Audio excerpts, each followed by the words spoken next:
you mentioned when we were talking before the break about the performance of the officials and how several decisions went against Nigeria, and you want to look principally at the Matuidi foul, and like, should he have been sent off? It was an awful tackle. Yeah, really, really big decisions went in France's favour. This is one tackle that happened early in the second half, and you can see the referee is right beside them. He's only 2 yards, 3 yards away. He can clearly see it.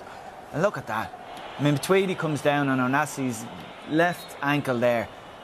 He's possibly done real damage there. Look at this again. That's red. That's a red. And it's I don't know why the referee, being 3 yards away with nobody in his way, completely unobstructed view, would give that as a yellow card. It has to be a red and he has to go. And this is another cynical little block again we see from the same player.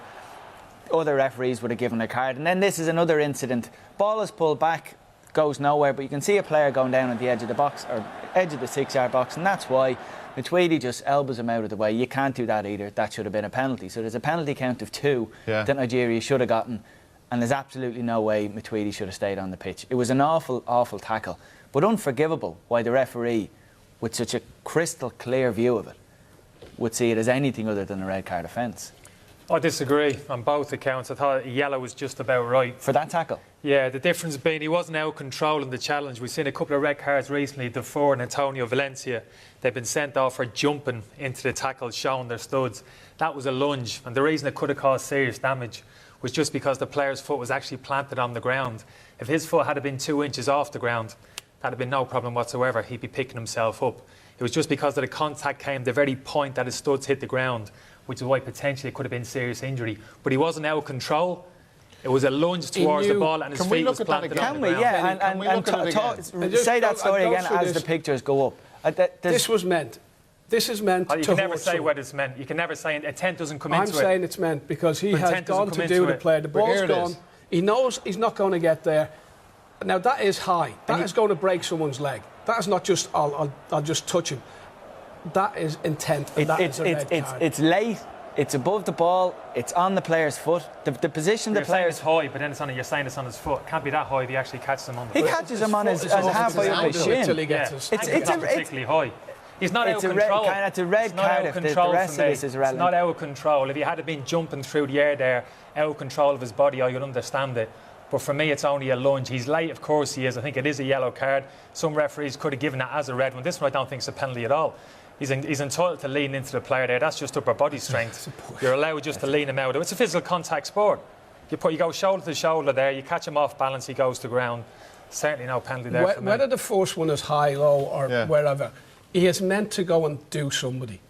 And he's meant and gone with intent to hurt that player. But intent doesn't come in. You talk to referees now, Ronnie. Intent doesn't come into it. It's about whether it's reckless. If it's reckless, is a yellow card. If they're causing danger to an opponent, it's a red card. That for me is reckless. That for me is reckless. I'd love to see the assessment of that player's injury. We saw him get stretchered off. It doesn't matter, Richard, what happened to the injury. Are you saying because of the type of injury? No, I'm saying that was a dangerous tackle.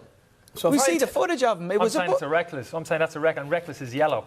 But if I intended to break your leg, see, intent is difficult. So it's difficult to measure intent. We can watch that 100 times. Well, let's watch it. We can watch it 100 times, and we still won't. But we still won't know. The views are so different. But we still won't know what goes on in the player's mind. Both of his feet leave the ground here. If both of his feet lift and he jumps into it, because then you're out of control. One foot is out of control. One is. Look at his other foot. That's actually keeps in contact with the ground in behind. That's a big difference for me. Both your feet come off the ground there, and you're travelling at speed. You're out of control. You can't control what you're doing. So you say you can never. So you say you can never get a red card if it's only one lunge. No, I can't. I'm talking about that one in particular. I'm talking about that. That's one of the factors I'd factor in terms of why it's only a yellow card. I think it was a lunge. I think it was late. And yes, I think he caught him. But the reason you're saying it could have hurt him, only because it did hurt him. You stretched it off. Because of the fact his studs were planted in the ground at that particular second that the contact was made. That's called good doing someone. You know how to do it. His foot's planted on the ground. He's not going to move. You go and do him. While his foot is on the ground, he has meant that. In my head, I'm trying to translate it into French, but I just can't. We've heard, I remember, was it Carlos Queiroz after one of the defeats that they suffered, and he gave out, I think it was against Argentina for Iran, and he gave out about the performance of the referee, and when we came back to studio, the reaction of the panel was very critical of Queiroz for giving out about the referee. If, Richie, you heard Stephen Keshi give out about the referee after this, you feel he'd be perfectly entitled to do that? The performance of the referee? Well, yeah, I think if he was to highlight those 3 decisions, the penalty decisions and that tackle. I think he would be right in saying that. I think I might have been working here in the night when Queiroz came on. It's a long time ago. Yeah, mixing up my games. I think he did come on and say it. And I actually didn't agree with the point he was making at the time, but I would fully agree if Keshi came out and criticised the referees. But you saw the reaction of the Nigerian players saying we all agree it was a penalty that he ever tackled, but look at the reaction of the Nigerian players. In reality, players know you don't get him. This is how the game is refereed these days. You can get away with that type of challenge now. Players don't even expect penalties for tackles like that. All the Nigerian players saw, nobody appealed because they know referees don't give it. No, I could have been worried about the guy that he'd broken his ankle. But why did the referee go to him then and say, "I've seen you hold next time"? That's what I'm saying. He wasn't brave enough to give it. That reinforces the point that he saw it. He knows technically it's a penalty kick, but he knows I'm not expected to give that. I'll get away with that one, and he shouldn't be. Referees have to be bolder and braver to give those decisions. But the referee, he will be assessed on his performance today. He seems to have got several major issues. Just the one. Just the one for me. It's just the one for you. You got them all wrong. Don't mind him. All right. Okay.